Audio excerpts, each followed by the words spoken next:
You're right there. Today we're going to be taking a look at some of the best movie soundtracks and what makes them so good. Before we begin, we're actually only one subscriber behind Mr. Beast, so if you want to be the person to push us over the edge, hit that subscribe button and I'll give you a high five. Anyway, on to the video. Now obviously I can't talk about every film with a great soundtrack in this video or it'll be 10 hours long, so I've selected some of the best soundtracks of all time and then a few of my favourites for us to take a look at today. So let's get started with The Good, the Bad and the Ugly as one of the most iconic soundtracks in all of cinema.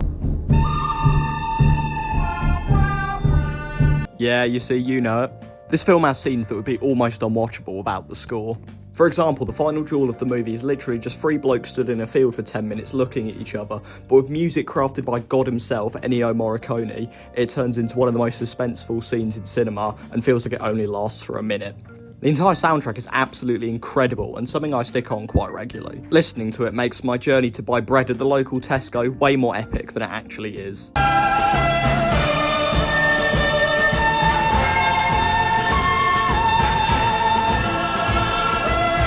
This movie, along with the other two films in the Dollar trilogy, completely changed what was expected for a Western soundtrack for the better, and roped all new Westerns into trying to replicate it. Yes, that was a lasso pun.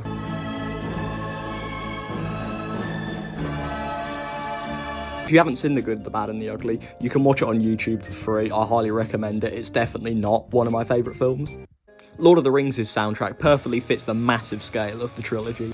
You've got the Shire theme, which might be the most chill piece of music ever written. It perfectly matches the Hobbit's lifestyle and is also really peaceful and calming. And then the soundtrack does a full 180 for the Isengard theme. It's got these menacing horns in the background paired with far shots or whatever the hell Saruman's getting up to. While it definitely gets annoying because it plays every single time you see Isengard, it definitely fits the ominous feel that the place is meant to have. Sticking with the villains of the series, let's take a look at the theme for Mordor, Sauron's gaff. Hello? Hello? It starts with an ominous build-up and then Sauron shows up and starts mugging everything off, and the music perfectly matches that with an almost operatic backing. And then near the end, roughly 16 minutes into it, the score turns into the main Lord of the Rings theme, which represents just how far these characters have come. Could you imagine what this theme would sound like if it was made for the Rings of Power, Sauron? I don't want to imagine it. No matter what's happening on screen, the soundtrack matches. You've got Legolas riding down a shield, going down some stairs, and the music's doing a...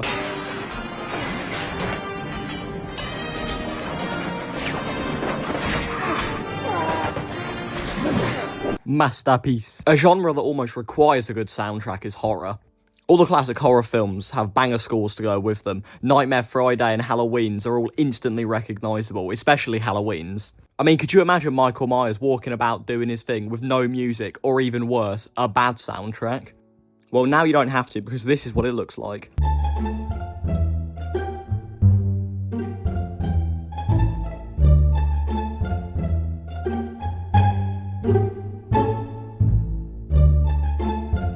Not exactly something you'd want to sit and watch for an hour and a half. I think we can all agree John Carpenter deserves a pat on the back for this film. He did a pretty good job on it. Music in horror films is a great way to build suspense, usually with it leading to a quality jump scare. And some films know when to cut the soundtrack and let the atmosphere do the job. Like in the amazing film Curse of Robert the Doll. Very scary. Oh yeah, you bastard. Then there's found footage films, which guess what? They don't even have a soundtrack. Now, I've never liked found footage films because to me they've always just been really boring, but I can see how silence occasionally broken by the odd sound effect is quite good and works really well for these films, and that having a soundtrack would just completely ruin the atmosphere they've set up. Some films even have actual artists make songs for them. I obviously can't play them here or YouTube will nuke my channel, but you probably know them already because of how great they are. And they're so good, the Oscars even have a category for them. You've got Eye of the Tiger and Burning Heart by Survivor, which were made for Rocky 3 and 4.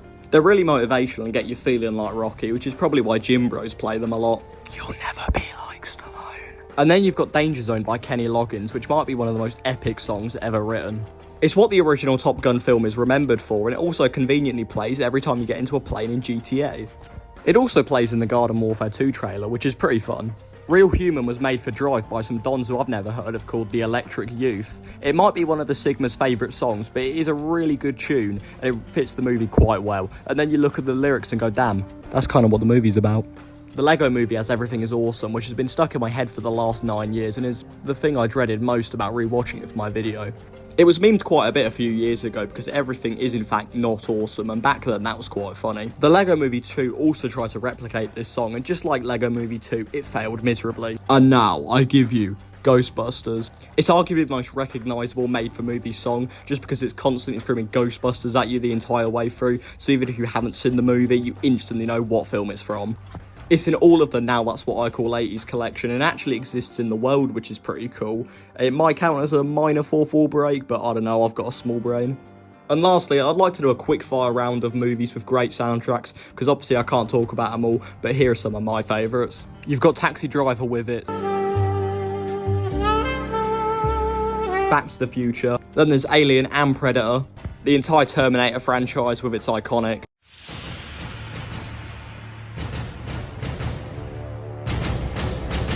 Rocky, Star Wars, Scarface, and even the first Resident Evil movie, because good on you, Marilyn Manson. Man did a class job on that. And that's all I've got for you this time. This video is not as long as my usual ones, however, it was still really fun to make, just going around looking at some quality movies with some quality soundtracks. I clearly missed out on loads of different films with good soundtracks, so if your favourite wasn't mentioned, let me know what it is in the comments. I'll be having a look at that. This video was actually voted for by you lot on my Instagram story, so if you want to vote for future videos, you should head on over there and give it a follow. Greatly appreciated. The link for it is in the description. Anyway, until next time, be safe, be sound, be really, really round.